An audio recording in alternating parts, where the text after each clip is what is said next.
Welcome to session two, Beyond the Words, what will regulators and examiners actually do? So we'll be building off of the last section, but talking more about like where do we think this will really go from like a regulatory policy standpoint out of DC and actual practice of the supervisors.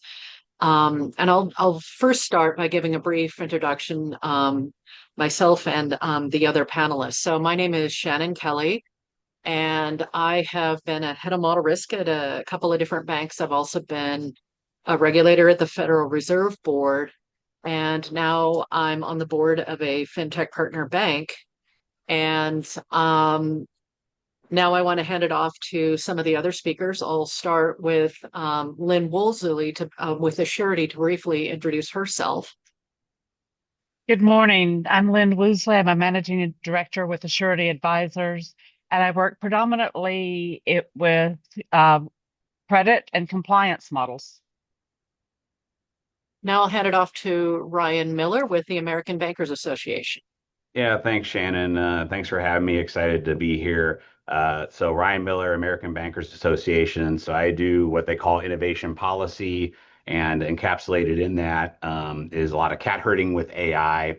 And that's kind of that along with my privacy background is kind of what got me involved with model risk management.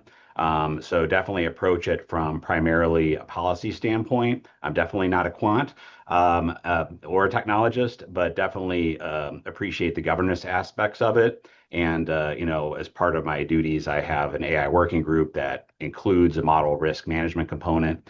And we've been very excited by this interagency action. So glad to be here and to talk about it. Now I'll hand it off to Kelvin Chen with Consumer Bankers Association. Thank you, Shannon. Like Ryan, I'm not a quant, but call myself a quant ally. I lead policy at the Consumer Bankers Association. We are a trade association for retail banking, so where banks hit consumers, and our focus is on the $10 billion plus market. I will note in my current role, although we do some work as it relates to MRM and AI, a lot of what I'll be drawing upon will be my time at the Federal Reserve, where I was a colleague of Shannon's. While I was there, I got to create the Fed's innovation policy team. And as part of that, we laid down some of the initial markers, including a speech by then Governor Lael Brainerd, basically saying, hey, as we're thinking about AI risk frameworks, why don't we look at SR 11.7 and the MRM framework? And so this is now that we're in 26.2 with that new footnote that we'll be talking about, it's been an interesting bookend to compare this against. And so thank you, Shannon, for having us here. Thank you all for joining me in this panel. So, in thinking about what regulators and supervisors may do out of DC, what approach they may take, one of the natural discussion points that came up was, what was reduced, what was pulled back, what burden was removed, and then we'll go into, okay, then what was added on top of that, what becomes the focus going forward. And then we'll finish off with a kind of a discussion of where we think the generative and agentic AI will go, as that is guidance is expected to come out shortly. And I will also offer the speakers a bit of opportunity to talk about third-party risk management as well, because it spans AI models like machine learning and general models, because many are vendor models, as well as many of the AI solutions. And that is also pending major revisions right now. So kind of start with the question of like what has been reduced. So like what has been, say, pulled back a bit in the model inventory and scope of model risk management. What is been pulled back in terms of low risk models and prescriptive requirements versus flexibility. I'll give it some opportunities. So I'm going to start with Lynn, maybe to talk, since you're in practice in the field, what are you seeing and where do you think this is going to go for the supervisors? Well, from a practitioner standpoint, I think the first thing is, as we heard in the first session, many of the banks affected are taking a very cautious approach and being thoughtful in their revisions. So we may not see a huge amount of immediate impact, but the flexibility that's offered to provide greater focus on higher risk models that would have a significant financial impact, and to remove some of the things that are simple arithmetic or statistical calculations could provide enormous lift both to model developers and to model risk teams. The lack, I think there's been a lot of scope creep under SR 11.7 that pulled in lots of tools and simple spreadsheet calculations that really weren't models. And I'm hoping we'll see a step away from that. Very good, because I, as a former head of model risk, there were times when we had to scope in simple accounting tools that should have been covered by finance and accounting governance. And the joke in the industry is my toaster is a model, and I almost brought a toaster and I decided not to. And that came from Yeah. language in the SR 11.7 that was misinterpreted to describe a model that it has inputs, calculation features, and outputs. And now it's focused on, it is a complex statistical process. Very good. I see a hand up. Michael Emery raised a hand. Let's go ahead and let him ask a question. Then I'm going to hand it off to Kelvin to also talk about what he's seeing with CBA and their interpretation. Oh, that was a mistake. So, Kelvin, why don't you talk about like what you're seeing representing your banks with CBA? Yeah, thank you, Shannon. What I thought was that the move with 26.2 was a really interesting and savvy reboot, and a reboot in a couple of different ways, both in terms of this focus and this refocus on kind of materiality and methods, but also in terms of the approach to the things that they carved out in footnote, I think it's footnote 3, in terms of agentic models and GenAI style models. Arguably SR 11.7, when you talk to the old heads and I think the exact people that I'm thinking about at the Fed, when you talk with them, they would say, "Hey, the guidance did have this notion of materiality and risk weighting and categorization in there, focusing on criticality and providing flexibility, even black box style flexibility with validation." But to your point, Shannon, somehow because of natural incentives and examiner creep, and then internal kind of risk tolerance, and what I think of as behavioral economics, lowercase a agency problems, because no one ever wants to be the person that's responsible for greenlighting something that goes wrong. Eventually, everything became a model and then subject to the works. And so, arguably, 26.2 it creates with greater clarity saying, oh no, we really mean it, right? Like let's focus on capital M models. Let's focus on this flexibility. But I thought it was a really savvy way to have a reboot conversation on how you then do this. As we discuss further, I think the thing that is ultimately kind of interesting in my mind is that whether it's within the MRM framework or outside of the MRM framework, I believe, and in talking with our members, and they're having a different, wide range of approaches as to, particularly with respect to AI and Gen AI, whether it's in the MRM function or not, the risk management expectations and the thinking are actually relatively similar. It's banks are good at this, and it's necessarily a cross-disciplinary exercise that also involves things like TPRM and cyber and kind of the ops risk style risk stripes. And so it's just been a really good opportunity to kind of think anew and to reset those expectations. Thank you.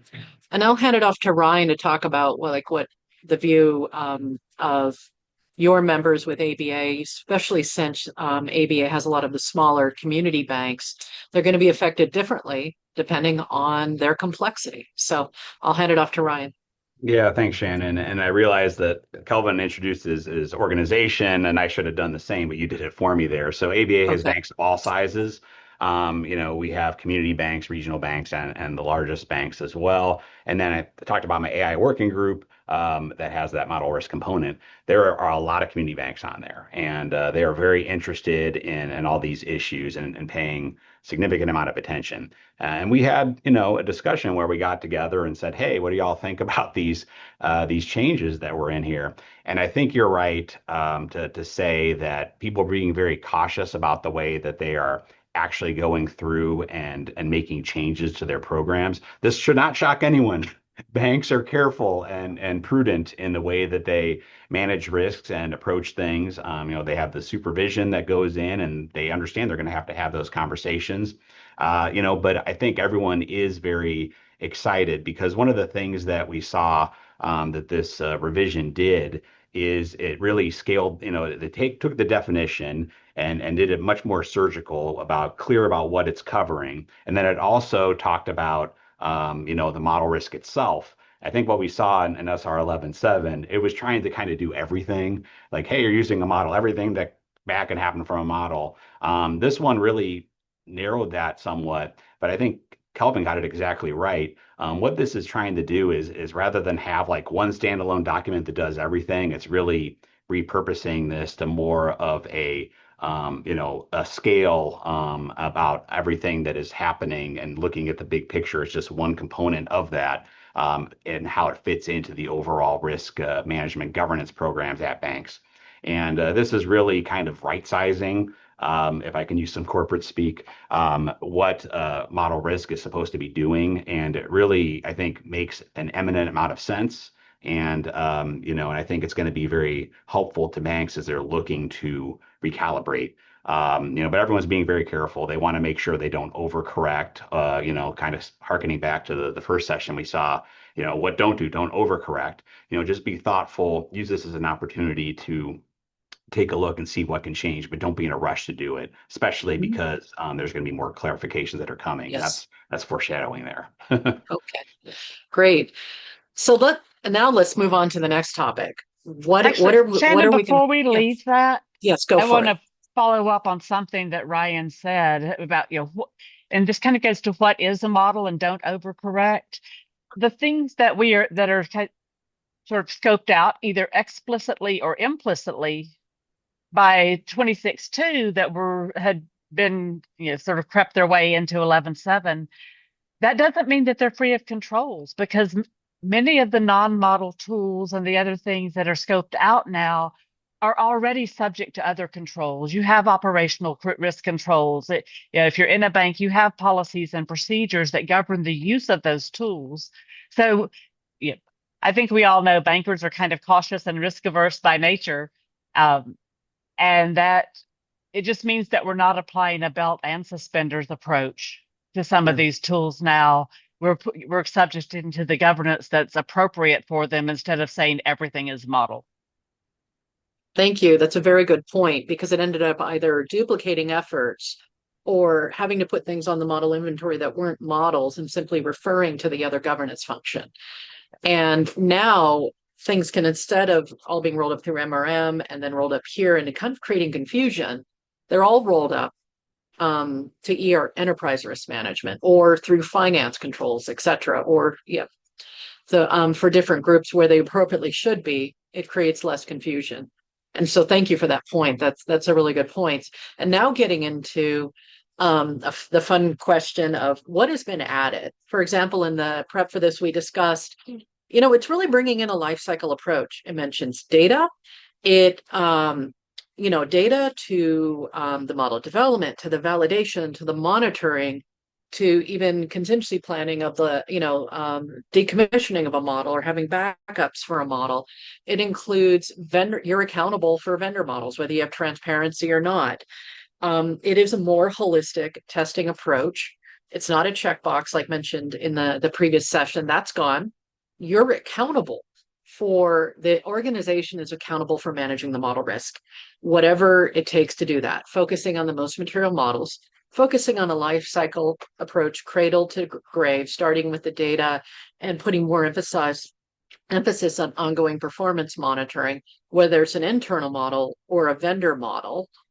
And ultimately, it adds a bit of accountability and as well as flexibility. So with that freedom, you get accountability. And so on that note, I'm going to say, how about we start with Kelvin to talk about, like, what are you seeing from, especially with the larger banks you're working with, how are they responding to this, saying, I've got to understand my model, I've got to understand its strengths and weaknesses, and ultimately its accountability. Yeah, and thank you, Shannon. It's been really interesting to see the opportunity for a reset that this guidance has created amongst the various banks that we work with. For some folks, they are keeping some of the more complex models, the things that would be under footnote 3 in their MRM frameworks. For others, we are seeing them create entirely new ways of approaching things and dekludging their approaches uh, to managing risk there. At the end of the day, though, the thing I would emphasize is like a rose by any of their name still smells like a rose, right? And the types of things that they're pulling on, to Lynn's point, and I think as you and Ryan have emphasized, are they're drawing from a lot of the same disciplines, right? So at the end of the day, whether it's under an MRM banner or it's outside of the MRM banner, they're pulling in some of the concepts from model risk management as well as TPRM and cyber and the like. And so it's really neat to see this reset. I think we'll probably get into this in maybe later parts of the conversation. But what it has allowed is a renewed conversation about how you think about materiality and criticality, as well as how you assess certain types of models where it may be harder to look at things ex ante from the kind of the validation process, and then how do you then kind of try to create controls through ongoing monitoring or ex post audits. And so it's neat to see those new conversations. But again, arguably, whether you could have done it under the old framework or the new, it's neat to see that this has spurred the opportunity to have these new conversations. Thank you. And I'll hand it off then to Ryan with ABA and say, what do you see kind of in the response of the mid-sized banks and the community banks to what new responsibilities they might have to take on, if any? Yeah, no, so that's been a big point of discussion. Like there's been emphasis on, and we see the regulators doing a lot of work to provide relief to community banks. And of course, a lot of people focus on the 30 billion threshold that's kind of indicated here. And then of course but still, if there's the complexity and prevalence of the models, it could bring it back in. And that really just causes us to make sure that people are understanding that they're doing appropriate risk assessments, and that burden doesn't go away and that obligation. And I think everyone understands that. One of the things that I think our members took away is they really appreciated how the revisions are trying to reflect how banks actually operate today. It's there was a call out to forming multidisciplinary teams, and I think that's kind of a reference to the way that that banks do manage risk. They have a number of different work streams that all flow together, and it's kind of recognizing that model risk is one part of that, but there has to be an accounting kind of across the entire enterprise. And you need people from different, backgrounds and with skill sets to do that effectively. So they had the reference to the TPRM angle with the vendor sourcing. Of course, that comes in. You have, of course, the technology people, and then the statisticians, but then also just the business leaders and how they're using it. And I really appreciate that this guidance is really kind of rooted in the way that my understanding is that the way our members are actually approaching and mitigating risk, and in a way, and it's very pragmatic, but also going to be very useful for not only the practitioners, but then also the examiners as they're coming in and evaluating how effective these controls really are. So I think that's been a very positive reception from our members on all those fronts. Hey, Ryan, And I'm sorry. go ahead, Kelvin.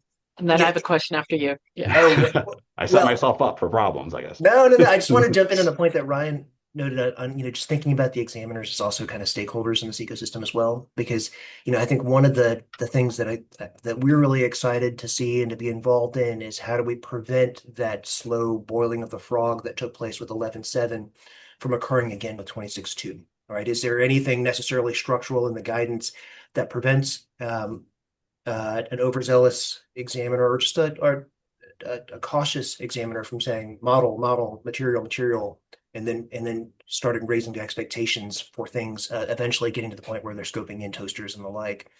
And to Lynn's point, I would just note that this has to be read in the context of things like the statement of operating principles from Governor Bowman at the Fed and sort of focusing on materiality.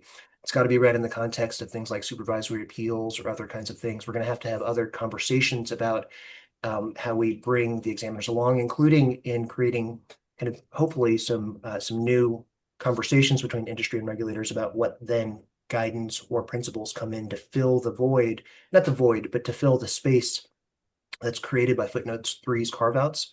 And we're really excited about doing that, particularly because we expect there to be a lot more examiners if there's administration shift that Yeah. need to be brought along.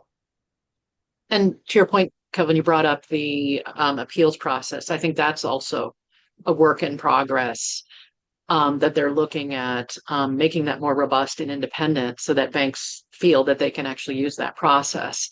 And also, don't forget that the agencies no longer have Chevron deference. So they don't have as much latitude to interpret rules and guidance. And so all of this ultimately, from a rulemaking standpoint, refers to safety and soundness rules, because this is just guidance and not binding that constraint. While it does mention, say, the word sound about 20 plus times in the document, it does refer to safety and soundness guidelines, which ties it to materiality naturally. And it would give banks either the ability to appeal, or even if that doesn't work, the ability to take it to court if it gets severe. Yes. And Shannon, I think there's a natural guardrail built in by the change in the definition of model Yeah. as well. In 26.2, the term model is more narrowly defined than it was in 11.7. And I think that builds in a natural guardrail that institutions can point to when they say, yeah, we made this change in our model risk program, and this is why. But that has to be paired with, and the things that were under our model risk program that are no longer have appropriate governance because they are in our ops risk program or our financial risk, financial control structure. We had some comments in the chat that I thought were really appropriate there, with making sure that things that you scope out have other controls that are appropriately robust elsewhere. Yeah. Yeah, don't sleep on footnote three. Kelvin mentioned it, but it's, Yes. sometimes people don't read the footnotes. Read the footnotes. Read everything in this document. I think the Yes. footnotes are very important in this document. And Lynn, a question I have for you then with regard to like what's being added. What are you seeing like concerns from the banks you're working at things they may actually need to ramp up for some of the smaller banks, especially like on vendor models? And what concerns are you generally seeing? And also, are you seeing any misnomers where they think things are going to be pulled back, but they're not? They really are not. Yeah. I think data lineage becomes even more important, and how well it was addressed there under 11.7. I saw a lot of diversity based on bank size and sophistication. When thinking about my clients and the bankers that I interact with, but there was in some cases a tendency to say, this is the data we've got, so this is the data we're using. And I think the life cycle approach, the more holistic view that comes across to me in 26.2, tells me you need to not just with this is the data we have, but is this data appropriate, accurate, complete for the model that we're building and the risk that we will manage with that model? So are there any risks like that? Like, where do you see like compliance, like consumer compliance risks? Since models are used there, they might not be as complex as a CECL or a capital or an underwriting model, but models are used there and they may not be as complex, but they do have a high regulatory consideration. Where are you seeing banks land on that? Some of the models that are used in the compliance space have really good data. If you have a model, for example, that's built on HMDA data, that data is subject to so much rigor in validation and cleaning and scrubbing prior to regulatory submission that I don't think data is a problem there. But if you're applying, for example, if you're using supplemental data that's not part of your LAR, or if you're applying those fair lending modeling principles to non-HMDA data sets, you might find that data is not as clean or as readily available. And particularly if you are partnering with non-banks, like so many banks have fintech partnerships where fintechs are doing part of the customer acquisition or part of the underwriting process. Knowing what data was used and where it came from and whether it's appropriate for purpose, and that the bank has access to it, to that underlying data that was used in decisioning, I think will get more focus under 26.2 than it did under 11.7. Thank you. And so now I'll get to everyone's favorite topic, that is not included in 26.2 because it was explicitly carved out to be for future guidance on generative and agentic AI that is has more qualitative outputs. Generative AI, being something that can include large language models, can produce funny pictures for you on ChatGPT, etc. And agentic AI that can automate processes from simple internal workflows to agentic commerce that goes shopping for you, or agentic finance, where it actually manages your finances. I find that horrifying right now to hand that over to an agent, but some people are really looking for it, and it's being worked on. So that is for a future regulation. Um, since I haven't heard you talking a little bit, Ryan, I'll kind of hand it over to you to talk about like what are you seeing some of the key aspects looking like for this? Because the reason why this was carved out of MRM is because the view of the agencies is it requires actually broader risk management to include things like, is focus on the data like you would do with models, but a little bit more focus on the security of the data as well, because it's pulling from the Internet of Things, the permissible purpose and suitability of the data, as well as technology, cyber, and also other legal and compliance concerns with regard to the potential harms AI could do. And I don't mean to steal your thunder, Ryan, but talk a little bit about like where you think the agencies might be going on potential regulation for AI. And also feel free to mention the executive order that came out on June 2nd. Oh, that there's a lot there for me. I'm going to probably forget a couple of different things, so feel Yes, free to pick on me it's okay. afterwards if I did.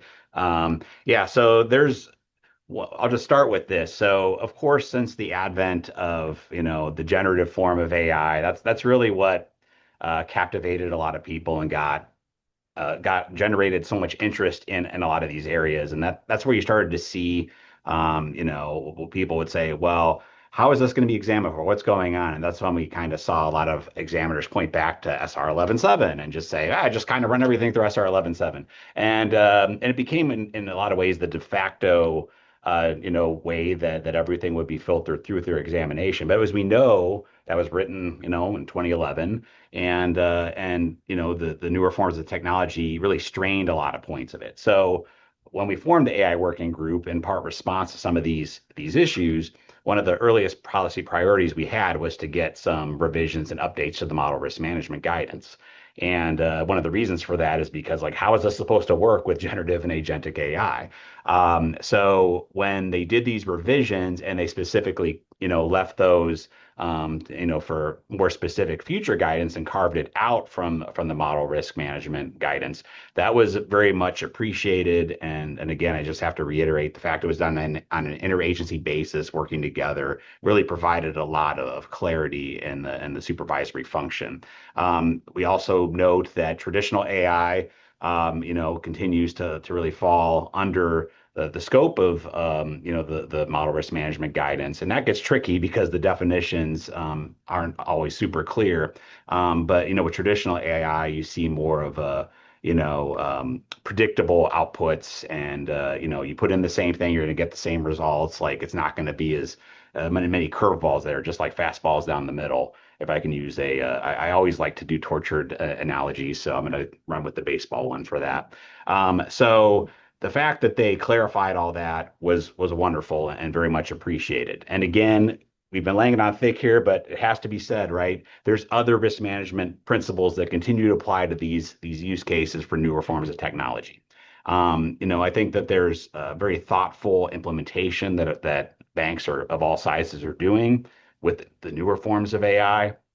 And for that reason, the vast majority of use cases that are actually out there are probably traditional AI. There aren't nearly as many generative and agentic AI. But of course, that's things that they want to think about for the future use cases once they get the controls where they need to be and see the business opportunities there. So we're looking forward to continue to engage on that.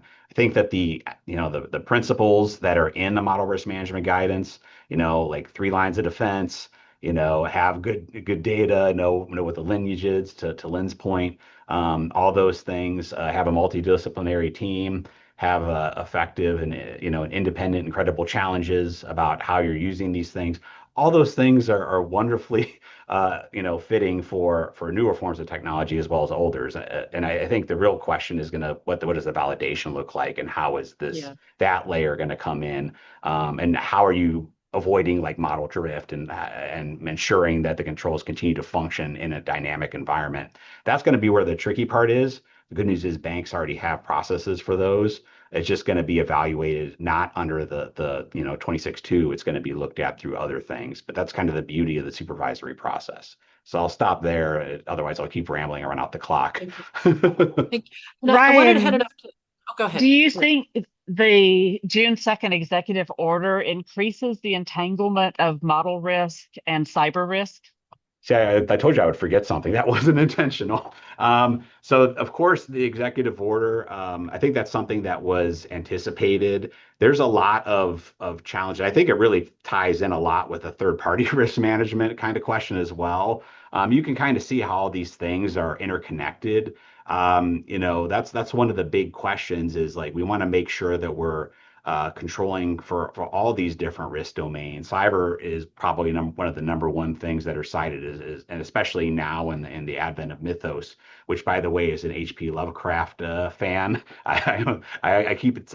I think that's intentional. Are they calling out Cthulhu here? I don't know, but anyway. We were kind of expecting that, and we've seen the Trump administration really try to balance, they want to like fire on all cylinders, but now there's a recognition, I think, that controls are important, and that's kind of been our message all along. Banks are really good at the controls. So that is there's certainly something that's there, but I think that voluntary kind of validation or assessment, I guess that these frontier models are going to be undergoing, and it's all still being developed. That flows very well with a lot of things we think would make sense from a TPRM standpoint, and I think that's Yeah. positive news. And Ryan, I just wanted to add to your comments that, this whole thing of a central certification for vendors in general, like vendor models that could be a machine learning model, or vendor models that could be a generative AI model, or an agentic AI solution, especially for something as high risk as agentic finance, is being discussed, and it is being put out there. But one of the things I also saw about the executive order, that when we're talking about model risk, we're talking about a closed system that we have control of largely. When you're talking, what that really brought home for me in the executive order was these AI solutions are not necessarily as under our control as we think, and they can be taken over. That's why they're talking about cyber. That's why they're talking about national security. We're relying on this. We could have hacking, we could have data poisoning, other things that change the information we're getting and how we operate. And if it's an autonomous agent and it just runs wild, that is a huge risk to our commerce, our companies, our national security. And so the executive order for me was getting to that distinction of what, could it be taken out of our control, even if we on a best intention and controls basis are actually doing very robust governance. Some third party can come in, poison the data, change the algorithm, and we would have no control over that. So it's looking at both sides now with AI separately, as how do we do our best for what we're in control of, and how do we prevent another agent from coming in and taking over? But One thing I I'll want just say about to, the executive order real quick. So of course that's a much bigger than financial services question. That's like yes, a really whole economy. But yes, Secretary Bessent of the Treasury Department is a leading force behind that. And I think it's it's really indicative of kind of the role that financial services plays as something with a very mature Yes. risk management process, and to see the secretary play a leading role in these pan economy discussions. Thank you. And I wanted to hand it off to Kelvin because you work with CBA, you work with a lot of the larger banks. They are considering AI solutions, using generative AI more internally and interacting with customers, pulling together financial research for customers, and looking at agentic AI agents for also working and developing customer solutions. Talk a little bit about like where you think for what the solutions your CBA banks might develop, what do you think would be reasonable a stance in terms of future regulation?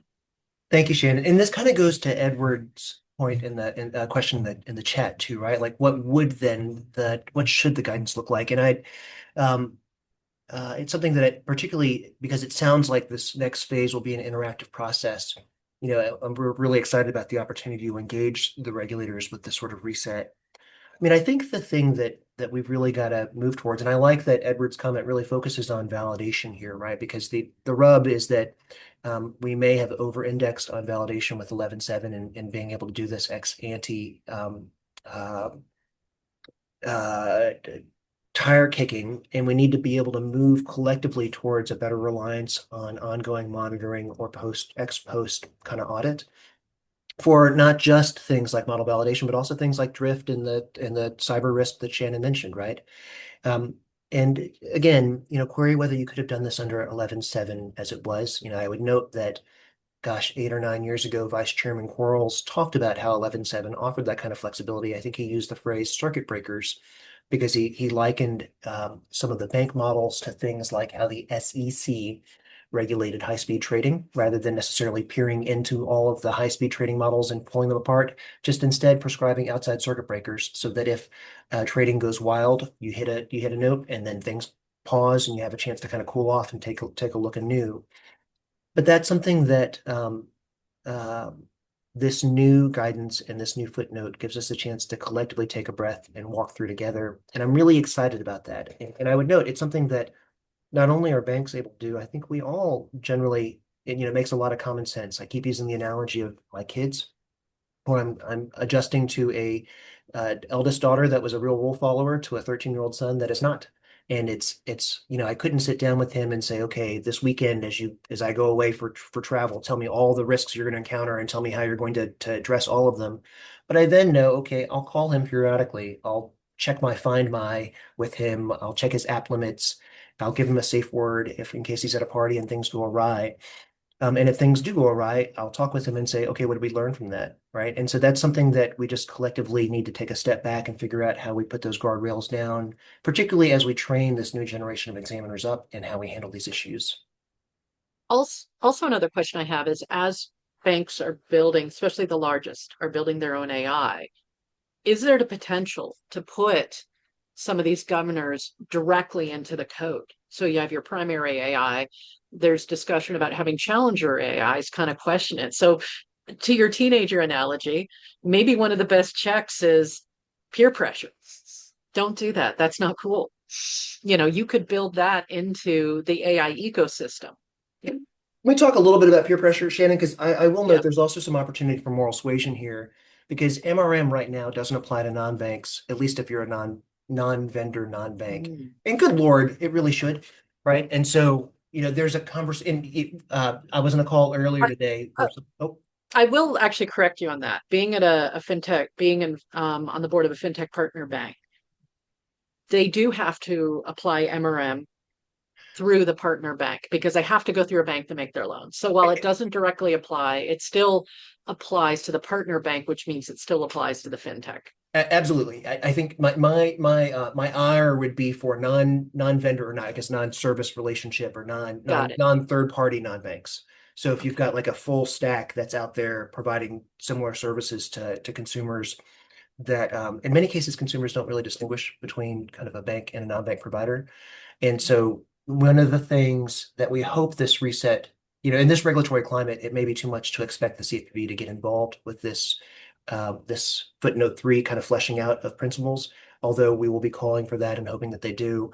But we also think that there's a moral suasion opportunity, a peer pressure opportunity akin to what you just described, Shannon, because Secretary Bessent separately has called out saying on cybersecurity, it looks like banks have got some good answers there. Everybody, please at least take a look at that.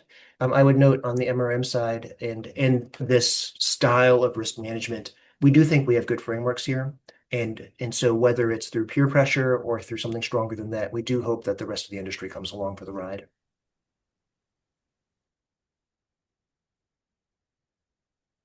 And if I So can Shannon, I circle think back you're to muted. your report, to your comment a minute ago about using AI to check your AI, that may be a tool, but in my opinion, it is not a sufficient tool. It might be part of your governance of your AI usage, but if we have common problems regarding hallucinations, et cetera, that cut Yes. across AI systems, it cannot be all of your controls over your AI usage. That is a very good point, and I'm also going to address to you. There's a comment in the chat about the forthcoming AI guidance. Will it be MRM focused, which means testing focused to make sure it performs as intended, or is it going to be more about the usage and the harms? I would venture to say it would probably be a bit of both, but discuss per your comments about like sufficient testing around AI, what do you think would be like a that you would want to see in forthcoming AI regulation? I don't know if this is something I would say needs to be in regulation or not, but I will say that if you, as a bank or a financial services company, embrace agentic AI for your customers' use, you need to make sure that your complaints process is capturing complaints about the agent's actions in addition to the other things that it already captures, because that can be an enormous insight and a very valuable one into customer pain points. And a pain point may be, in dealing with one of your agents, could be a sign that your agent is breaking down there. Mm. Could I And could add you on to also, that real yeah, go ahead. quick? Yeah, Lynn, that's a great call out. So the CFPB, they rescinded like 67 bits of guidance like early on in the new administration, but one they did not was their, the circular on chatbots and talked about that very issue, and that does remain a very important consideration. So if you're using an AI chatbot, most of those are going to be traditional AI, right? Like more static kind of responses. But for whatever any type of AI you use to power that, you really do need to be able to capture the complaint if a customer is making that, because that does provide insight. But then also that's an expectation that you have that kind of response process down. Thank you.